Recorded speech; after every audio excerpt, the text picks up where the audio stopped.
Day 25, I watched Bad Taste, which is Peter Jackson's first directed film. And Peter Jackson's, all of his older films, this, Meet the Feebles, and Dead Alive, are all free on YouTube, so definitely go check those out. That's how I got to watch these, because all of these movies are so hard to find and are really rare, like out in the wild. So I think I saw a copy of Dead Alive one time at a vintage stock for like $30, which is kind of ridiculous. But I mean, I would have bought it if I knew how great the movie was because I didn't see it whenever I saw that one time, like at a vintage stock. But Peter Jackson, I'm really liking his older horror movies. I like that he started out in this horror genre and just went off to fantasy, which is really cool. But Bad Taste from 1987, the basic plot of this is the whole entire town is disappearing and aliens are taking over and they're killing people.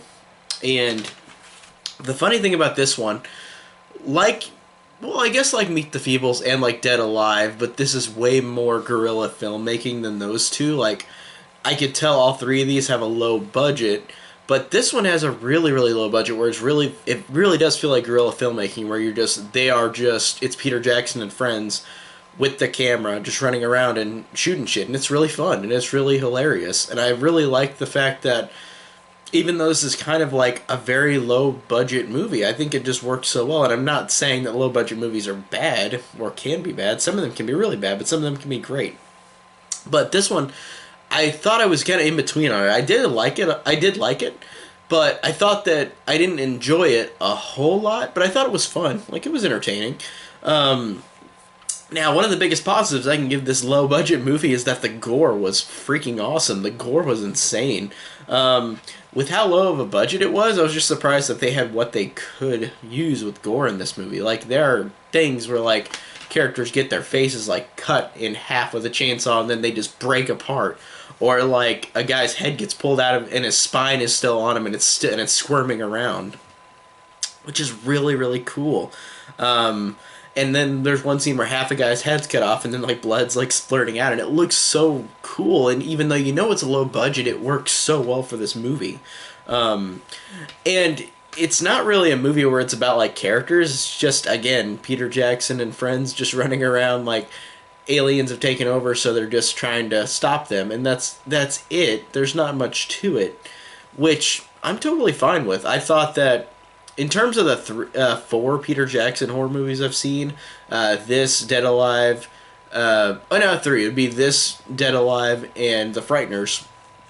Don't count Meet the Feebles. I just always kind of bunch it in with horror, even though it's not.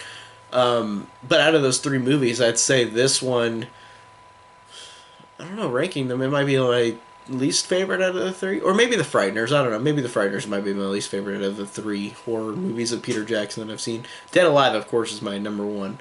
But Bad Taste, though, I thought did have some fun things. It did have some good gore. It had a lot of fun, entertaining things about it. It's just one of those movies where I wasn't fully, like, invested in it, if that makes sense. Like, I liked the moments with gore, but I just thought the rest of the movie, I'm like, it's fine. It kind of reminded me of Meet the Feebles, where I watched it and I was just like, it's fine. It's just not one that I particularly loved. I liked it, I respected it, and I respect this one. But it's not Dead Alive, in my opinion. Like, it's not the ridiculous Dead Alive. Like, I thought that one's my favorite easily out of all his horror movies. But this one I think is solid. It works in ways where I do enjoy it. And I do enjoy the fact that how this is technically really, really cool how they made this with such a low budget.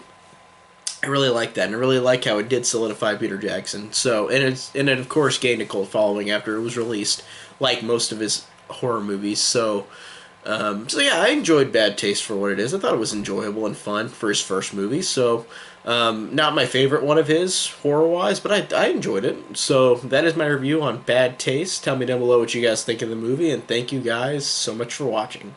That was my car!